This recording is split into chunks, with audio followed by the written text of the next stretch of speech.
ক্ষমা না চাইলে নূরের বিরুদ্ধে ব্যবস্থা। আন্তর্জাতিক অপরাধ ট্রাইব্যুনালের চিফ প্রসিকিউটর মোহাম্মদ তাজুল ইসলামকে নিয়ে গণ অধিকার পরিষদের একাংশের সভাপতি নুরুল হক নূরের দেওয়া বক্তব্য প্রত্যাহার করে ক্ষমা না চাইলে তার বিরুদ্ধে আইনি ব্যবস্থা গ্রহণ করা হবে।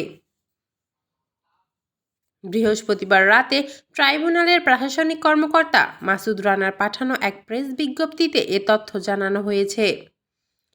বিজ্ঞপ্তিতে বলা হয়, বৃহস্পতিবার বিকেল ৫টার সময় গণ অধিকার পরিষদ একাংশের সভাপতি নুরুল হক নূর এবং কথা বলতে চাই নাই, কিন্তু তার কর্মকাণ্ডে আমাদের কাছে দৃষ্টিগোচর হয়েছে এবং আপাত দৃষ্টিতে মনে হয়েছে যে তিনি তার ক্ষমতার অপব্যবহার করে, অপপ্রয়োগ করে তিনি টাকা পয়সা ধান্দাবাজিতে ব্যস্ত আছেন, যার তার একদল সহযোগী ও বহিরাগত ব্যক্তিদের নিয়ে সুপ্রিম কোর্ট প্রাঙ্গণ থেকে উস্কানিমূলক ও মানহানিকর স্লোগান দিতে দিতে একটি মিছিল নিয়ে আন্তর্জাতিক অপরাধ ট্রাইব্যুনালের মূল প্রবেশ গেট দিয়ে জোরপূর্বক প্রবেশের চেষ্টা করা হয়েছে।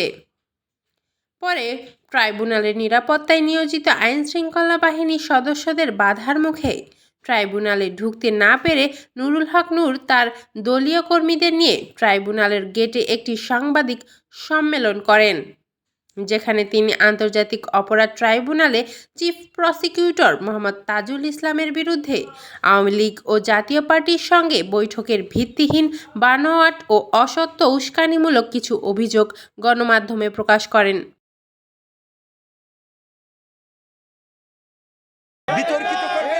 সরকারকে বিতর্কিত করবেন, তাই আমরা সরকারের কাছে দ্রুত সময়ের মধ্যে এই বিতর্কিত ব্যক্তিকে অপসারণের দাবি জানাচ্ছি এবং পরিষ্কারভাবে আমরা এই কোর্ট প্রাঙ্গণ উদ্দেশ্যপ্রণীতভাবে তার আনা এসব মিথ্যা অভিযোগ ইলেকট্রনিক এবং প্রিন্ট মিডিয়া ও সামাজিক যোগাযোগ মাধ্যমে ছড়িয়ে যায়। নুরুল হক নূরের এই বক্তব্যের ফলে আন্তর্জাতিক অপরাধ ট্রাইব্যুনাল এবং চিফ প্রসিকিউটর মোহাম্মদ তাজুল ইসলামের মর্যাদা ব্যাপকভাবে ক্ষুণ্ণ হয়েছে। বিজ্ঞপ্তিতে আরও উল্লেখ করা হয়েছে, নুরুল হক নূর ও তার দলীয় কর্মীদের এমন বেআইনি কার্যকলাপ সম্পূর্ণ অনাকাঙ্ক্ষিত ও ষড়যন্ত্রমূলক বলে প্রতীয়মান হচ্ছে।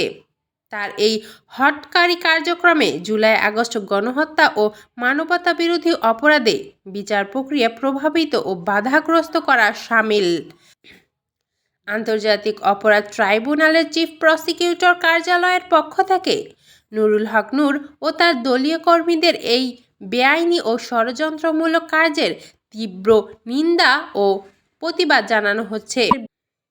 জুলাই বিপ্লবের মধ্য দিয়ে আর্জিত নতুন এই বাংলাদেশের 200 শতাধিক হত্যা ও অর্ধলক্ষ ভাই বোনের নির্যাতনের বিচার প্রক্রিয়ার জন্য পুনর্গঠিত আন্তর্জাতিক অপরাধ ট্রাইব্যুনাল ও চিফ প্রসিকিউটর সম্পর্কে ব্যক্তি স্বার্থে এমন কার্যক্রম অগ্রহণযোগ্য। নুরুল হক নূর তার এই ভিত্তিহীন অসত্য বক্তব্য প্রত্যাহার করে ক্ষমা না চাইলে তার বিরুদ্ধে যথাযথ আইনি ব্যবস্থা গ্রহণ করা হবে বলে বিজ্ঞপ্তিতে বলা হয়েছে।